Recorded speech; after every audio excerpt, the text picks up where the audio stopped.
La sombra del Padre. Historia de José de Nazaret. Jando Brasineski. Segunda parte, el Hijo. Capítulo 15. Ya estaban de nuevo recorriendo el camino conocido, que evitaba la Samaria. Jericó seguía todavía en ruinas desde los tiempos en que la ciudad cayó en manos de Simón, un esclavo de la corte de Herodes que, al mando de una banda de bandoleros de Perea, trató de proclamarse rey. A lo largo de todo el camino tropezaban con ruinas y huellas de incendios.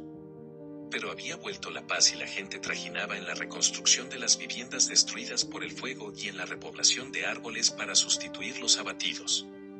En las carreteras imperaba la seguridad que proporcionaba la presencia de los romanos. Todo bandolero capturado era inmediatamente cucrificado. El terrible, el más cruel de los castigos, reapareció en Judea. Aplicado en tiempo de las guerras asmoneas, pasó más tarde al olvido casi absoluto. Herodes empezó a crucificar de nuevo. Más tarde esta forma de castigo fue aplicada por los soldados romanos. Las numerosas ejecuciones provocaron la destrucción de los árboles tan escasos en el país. Se contaba que el gobernador de Judea, recién nombrado, recibió una petición para abolir el castigo de la crucifixión. Cruzaron el Jordán y caminaron durante 2 jornadas por la carretera trazada entre la hondonada del Gor y los montes pelados de Perea. Luego volvieron a cruzar por segunda vez el río entre Pella y Sitópolis. Ahora estaban en territorio de la Galilea, que formaba actualmente una tetrarquía autónoma. Aquí también tropezaban con ruinas por doquier. Eran recientes. Las luchas con los rebeldes habían tenido lugar unos días antes. La pequeña ciudad de Naín humeaba todavía cuando la atravesaron. Los que regresaban a sus casas destruidas contaban que 4 días antes había tenido lugar en las afueras de la ciudad una batalla sangrienta entre romanos y soldados del tetrarca Antipas contra los sublevados mandados por Judas de Gamala. Los insurrectos fueron cercados y aniquilados. Los que no habían perecido fueron crucificados por los soldados. La prueba de ello la tuvieron al subir a la extensa loma montañosa entre Nazaret y Séforis. A lo largo de la carretera había como una columnata de cruces. En ellas estaban colgados los rebeldes apresados. Encima de los cuerpos distorsionados por la tortura se cernían nubes de pájaros. Los pájaros se posaban sobre los brazos de las cruces y las cabezas de los condenados. Sacaban los ojos, desgarraban los cuerpos a picotazos. Por la noche los chacales se acercaban a las cruces y saltaban sobre los despojos, ya que muchos cuerpos tenían las piernas y el vientre destrozados. Sobre la carretera flotaba un hedor de cuerpos en descomposición. En la mayoría de los casos eran cadáveres los que colgaban. Pero de vez en cuando un cuerpo se contorsionaba con un movimiento de reptil, deslizándose por la cruz hacia arriba, hacia abajo. Alrededor pululaban nubes de moscas con un zumbido ensordecedor. De cuando en cuando, al pie de una cruz una mujer ahuyentaba con un palo a los pájaros que devoraban el cuerpo. Por la carretera pasaban patrullas de soldados romanos. Los soldados no echaban a las mujeres. Miraban indiferentes a los crucificados y se limitaban a alentar a los caballos, para alejarse cuanto antes de los despojos putrefactos.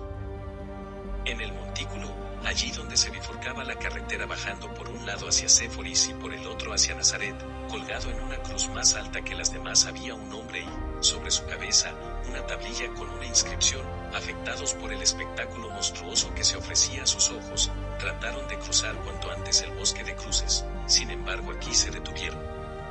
El hombre colgado debía de acabar de morir. Tenía todavía sangre fresca sobre el cuerpo. Estaba todavía bañado de sudor. La cabeza muy caída, la boca muy abierta como en un grito. Los músculos tensos, petrificados en un último esfuerzo. La tablilla colgada encima de su cabeza llevaba escrito: Judas de Gamala, Mesías de los judíos. José ahuyentó de un manotazo a un pájaro que se había posado en el brazo del ajusticiado y, estirando su largo cuello desprovisto de plumas, intentaba alcanzar el ojo con su pico. Sin esta inscripción no hubiera reconocido a Judas. Miraba horrorizado el cuerpo retorcido y desfigurado por el tormento.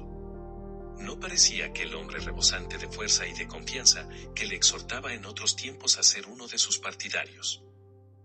«Oh Adonai», oyó un murmullo a su lado. ¿Cuánto debe de haber sufrido este infeliz? Deberíamos hacer una ofrenda por él, como hacía Judas Macabeo por sus soldados. Esto lo había dicho Miriam. Ya había visto antes, cuando pasaban al lado de la columnata de cruces, que las lágrimas le corrían por las mejillas y sus labios se movían en una oración silenciosa. Pero la vista de este cuerpo parecía haberla llenado de un dolor aún mayor que la vista de los demás. Los labios le temblaban dolorosamente, las lágrimas le caían dejando un reguero brillante. Quiso decir él algo tranquilizador, pero le faltaron las palabras. Mirando este cuerpo torturado, pensaba que el mundo en el que unos hombres son capaces de inferir semejantes sufrimientos a los demás es un mundo de locos. Hay que huir de él o aceptar sus horribles leyes. No había otra salida para el hombre no podía cambiar esas leyes. Ningún mesías humano podría conseguirlo. Todos tendrían el mismo fin. Los ojos de José se alejaron del cuerpo ensangrentado y se dirigieron al muchacho, que estaba al lado. Jesús miraba al crucificado con detenimiento.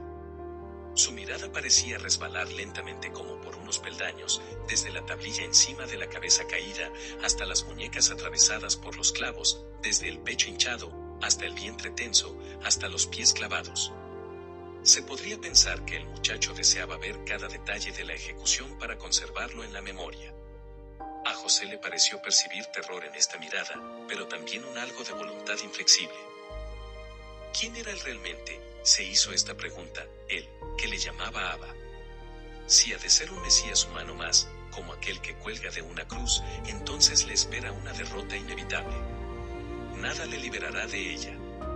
¿Será distinto el verdadero mesías de aquellos que usurpaban su nombre?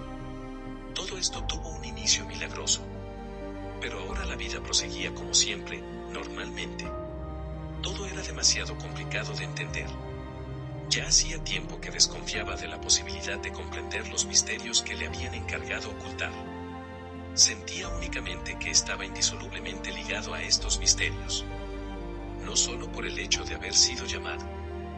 Lentamente había comprendido que deseaba ser lo que le habían pedido ser. No sabía si su papel era o no importante, pero era un papel al que no estaba dispuesto a renunciar por ningún precio. Sea cual sea el peligro que pudiera implicar. Este cuerpo me produce terror, pensaba mirando la cruz. Pero, aunque tenga que pagar este precio, lo pagaré para que mi hijo sea el verdadero Mesías. Aunque temo este dolor con cada partícula de mi cuerpo, que así sea.